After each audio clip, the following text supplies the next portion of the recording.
it's really important that businesses now look to their margin, look to protect their margin to ensure that they have longer term resilience built into their business model.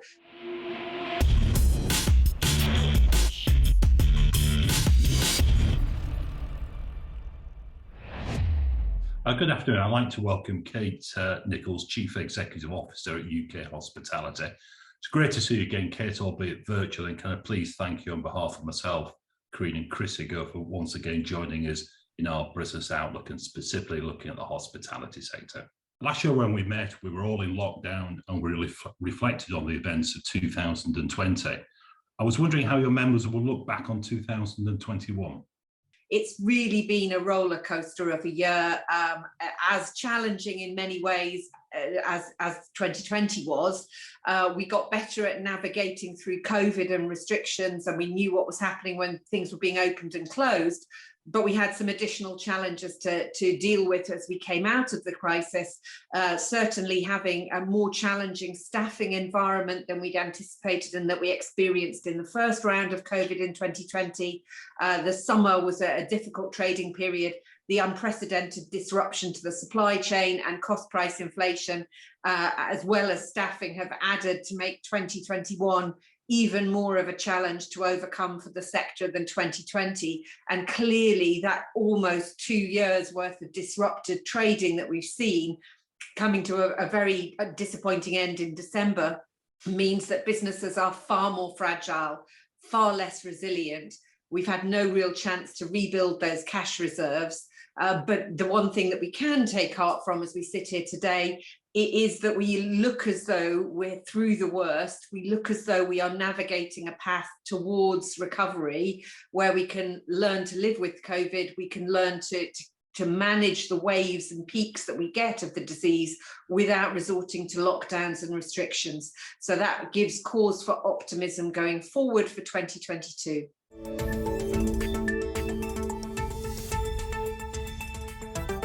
When we spoke last year, we spoke about, or you specifically mentioned what the hospitality sector was worth to the economy. And I think you mentioned the figure of 130 billion.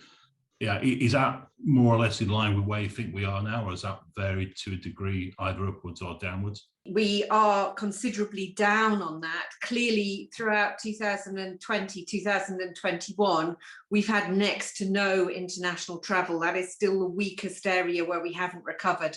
That is worth about £40 billion of our revenue comes from international tourism and travel, and that's been in negligible single-digit figures for most of the last 2 years. But clearly, having been closed fully for sort of 5 months of last year, subject to restrictions for a couple of extra months over the summer, and then struggling again with the loss, crucially, of December, we're nowhere near that 130 billion. And in fact, government estimates suggest we won't recover that 130 billion pound turnover level until at least 2023. International recovery not until 2024. So there is a long way to go before we get back to those revenue levels. Even if you can start to get back towards 2019 revenue levels, they are less profitable. The business model of hospitality has changed fundamentally. We are seeing a far higher break-even point and a lower net margin figure than we had done previously. So we are going to have to work even harder, generate higher revenue levels in order to generate the same kinds of profits that we did, and that return to profitability looking a long way off.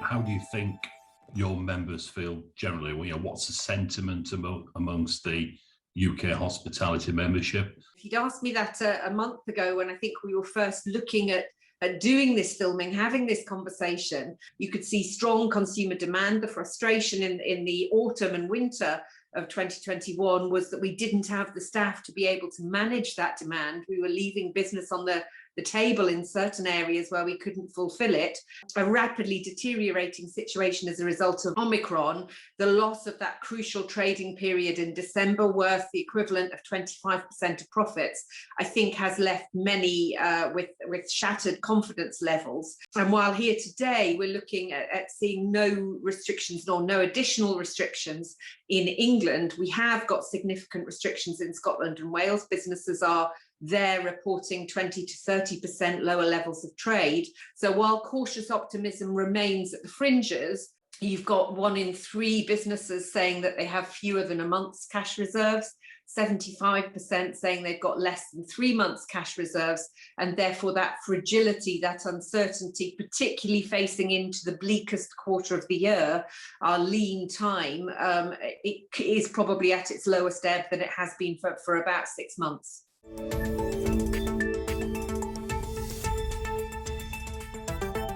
Obviously, you have the Omicron COVID pandemic. You've got another pandemic, which is to do with cost, as you've said, and the fact that profit margin are being impacted. So how do you see operators dealing with all of this issue, from staff to utility prices and food prices going up significantly in the last probably 18 months? What we have is a significant bubble of costs building up for the operators. They've been immune from it for 2 years, including staffing, because furlough obviously didn't reflect national living wage increases. We did a survey of members at the end of last year, looked as though cost price inflation in the sector was currently running at about 13%. A lot of those cost prices would come into effect in this quarter. So the challenge is really now, a lot of operators did put through some price increases in September, October. Many didn't, and obviously now are having to look at much bigger price increases as a result. And I think it's really important that businesses now look to their margin, look to protect their margin, to ensure that they have longer term resilience built into their business model. We knew we would have to pay staff more. We knew we would have to recruit. We didn't expect that about a fifth of those that were on furlough would not return to the industry. So as well as having to recruit, we had to replace people. That led to a big challenge and a price inflation on wages. And the other big unexpected one clearly was utility prices, 50 to 100% increases in utility prices. And that is the sort of cloud on the horizon, is the inflationary pressure that you've got across the economy. What does that do to the debt pile that we're sitting on? Because hospitality has a bigger level of debt. And if you get inflation, interest rates rise and the debt becomes less affordable. But also that cost of living squeeze that our consumers are facing means that you may get some caution coming back when people are looking at demand and looking at what they do. We saw a lot of premiumisation, lots of treats, lots of staycations. Does that impact on that consumer recovery as we come out of this?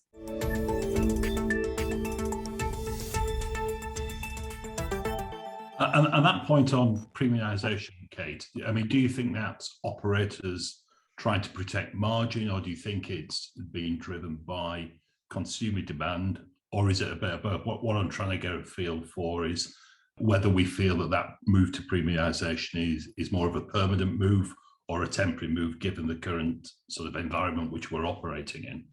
I think it's a permanent move, and I think it's another of those trends that we were seeing pre-COVID that COVID has accelerated. Premiumisation was something that was more operator-driven pre-COVID. They were looking at introducing premium levels in all of their serves, or all of their food offerings, to give customers the opportunity to treat, to build some margin away from the sort of stock items. What we did see over the summer was consumer-led premiumisation. This was customers choosing to go for the premium beer, the premium wine, the premium package of food, partly because they were treating themselves because they couldn't go on their summer holiday abroad. They couldn't go and do some of the things that they would normally have done. And so when they could go to a sporting event or a festival or a nightclub, they were trading up and they were treating themselves, and spend per head was up across the range of that.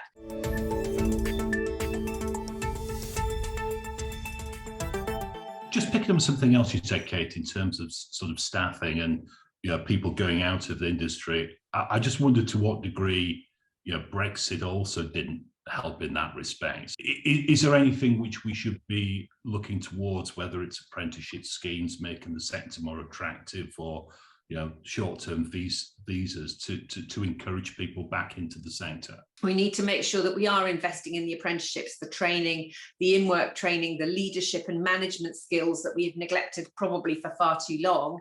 We also need to make sure that we're revisiting terms, conditions, hours, benefits, so that we can portray ourselves as an attractive proposition, sort of double shifts, single shifts, 48-hour weeks, all of those sort of things. We are a 24/7 industry. We should be able to appeal to any hours that anybody wants. Then the answer becomes, if you've closed us down for 2 years, we inevitably have a 2-year hiatus in our talent pipeline. Our catering colleges have closed, our hospitality degrees have closed. They all require vocational training and on-the-job training, and we haven't been able to do it.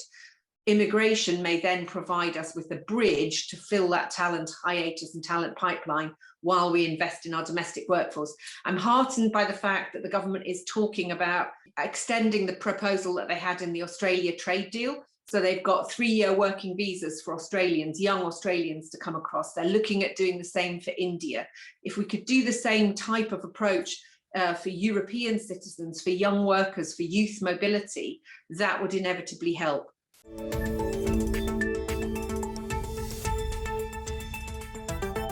A core part of all the employment situation we have is about wages. And as we've seen, they've increased significantly. So how sustainable do you think this situation is? And my other question, do you think the minimum national living wage is sufficient?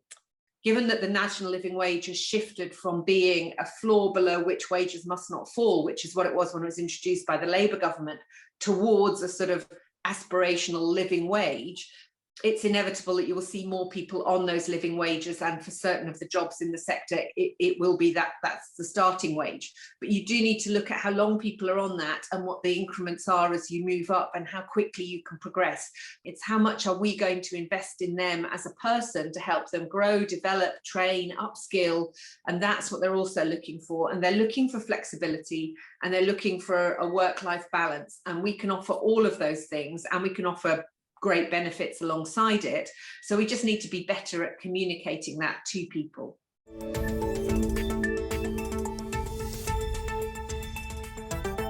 I saw you at a conference recently and you talked about the Hospitality Rising campaign. So how do you think that is going to help the industry? We need to look at sort of apprenticeships and bringing people through that vocational route, through schooling, T-levels, apprenticeships and into vocational training. We need to look at in-work training once we've got people in, but we also need to make sure that we're attracting people as much as we possibly can, and Hospitality Rising is part of that.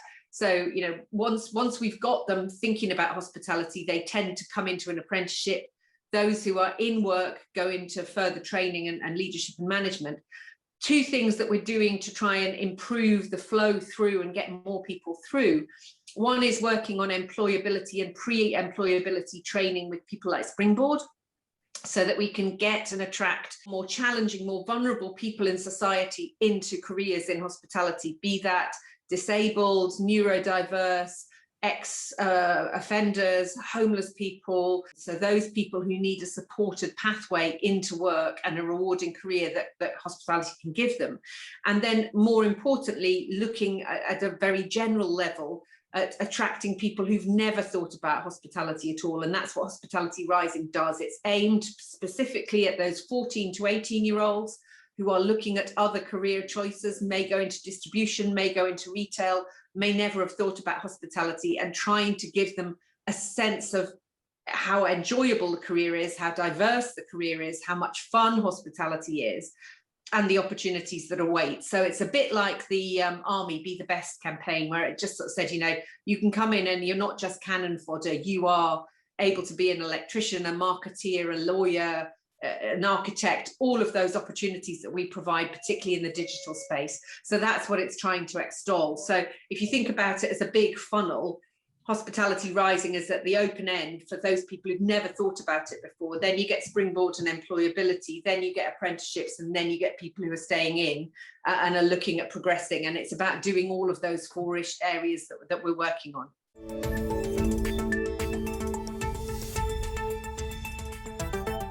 Interestingly, if we look more at the investment side of things and transactional activity, last year was actually really, really strong across transactional activity for hospitality. Despite everything that has happened to the industry, we exchanged on over 350 hospitality businesses across the UK, which is an enormous amount. So the appetite is there, and people are still very much looking forward to investing in the sector. So what is your view on that? And do you think the fundamentals of the sector are still as good or possibly even better? I've worked in the sector 30 years. Every time you go through an economic challenge or an economic downturn, there is always opportunity for entrepreneurship and entrepreneurialism, and there's access to opportunities that wouldn't have come up. So for those who are well invested and have money behind them, there are going to be some good businesses and good sites out there that have sadly closed. I think if we were being honest, going into Omicron, we had quite a frothy marketplace, particularly in casual dining, particularly in town centre sites where there was an expansion. And now you've seen a reduction. We've seen 10% of the estate closed for good. So you have got fewer sites. That means that there's less competition, and you've got operators that are arguably leaner, fitter, in a better position for growth going forward. So wherever you go into economic difficulty, there's going to be opportunities for people. Our sort of feel for next year, as we move into next year, we're going to see a much bigger buyer pool, whether it's through private equity or people looking at potential distress. And yeah, I think that will probably drive certainly property-led activity and investment in the sector. I just wonder, Kate, whether that's something you're seeing or feeling as well. I don't think we're seeing it yet. We're feeling it. The sentiment is there. You know, there seems to be appetite for investment, and as you say, the private equity-backed investment looking to come in. The challenge we've got in the UK is, does that private equity money go to the UK, or does it go elsewhere across Europe? UK is still seen as a fairly good bet, a fairly safe bet, but I think too early to move on some of those big investment decisions. But I think the appetite is there.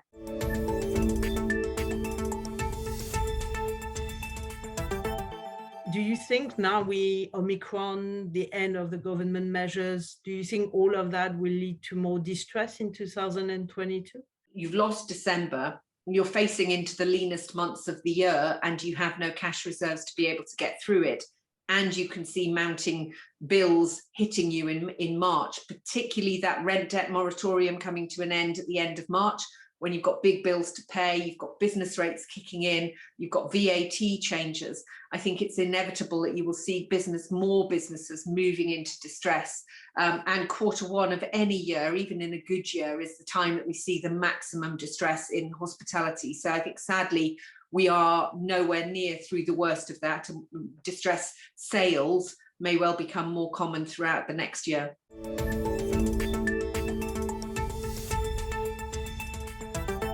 Certainly from our perspective, we're not seeing landlords and tenants rushing to reach settlements at the moment. And I guess that situation was probably made worse by subdued trading over Christmas and the New Year. I think the ones that you've got outstanding, and it looks as though it's about 20% of the market where agreement hasn't been reached, I think they are waiting to see what the government comes out with, particularly on guidance to arbitrators. That's likely to come February, March this year, when the bill reaches its final stage in the House of Commons. So I think there is a sense of let's watch and wait and see, and then you may get that push towards a settlement. I think the other uncertainty, and it's too early to tell what impact it has had, how much has Omicron affected the ability to pay the December rent that was due?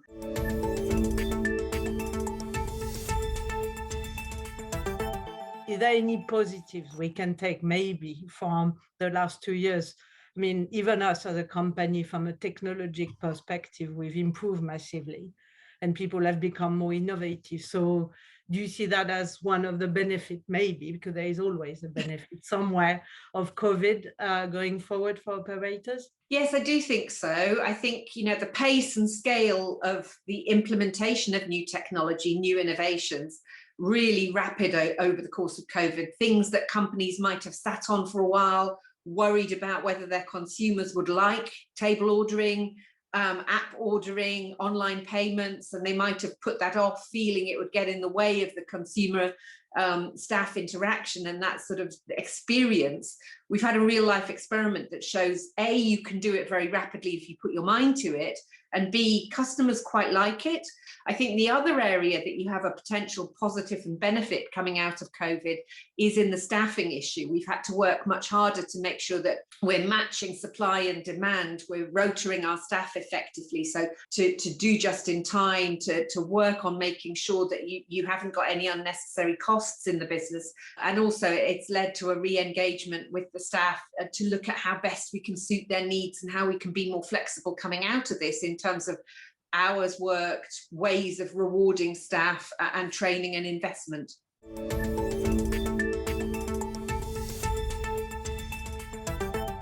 Another positive maybe of Omicron.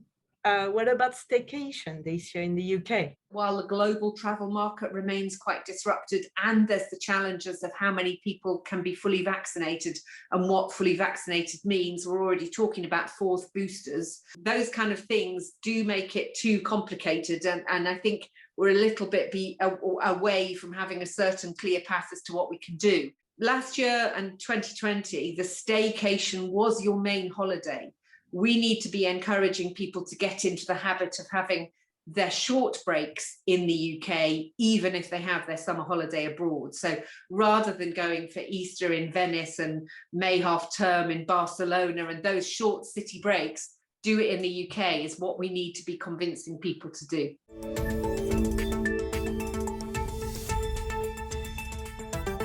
We've seen people connecting with their local pub or restaurant. The regions have performed better than London, for example. You were talking earlier about the investment in premium locations. I think you're also seeing the investment in sort of good quality locals and community wet-led pubs in particular, seeing a bit of a renaissance as well. That hyperlocalism trend of staying closer to your neighbourhood, I think will work while we're continuing to have not necessarily work from home, but hybrid working where you're not always in the office. I think people will look to go to their local hospitality or satellite offices to be able to do that. And I think hyperlocalism is definitely a trend to stay.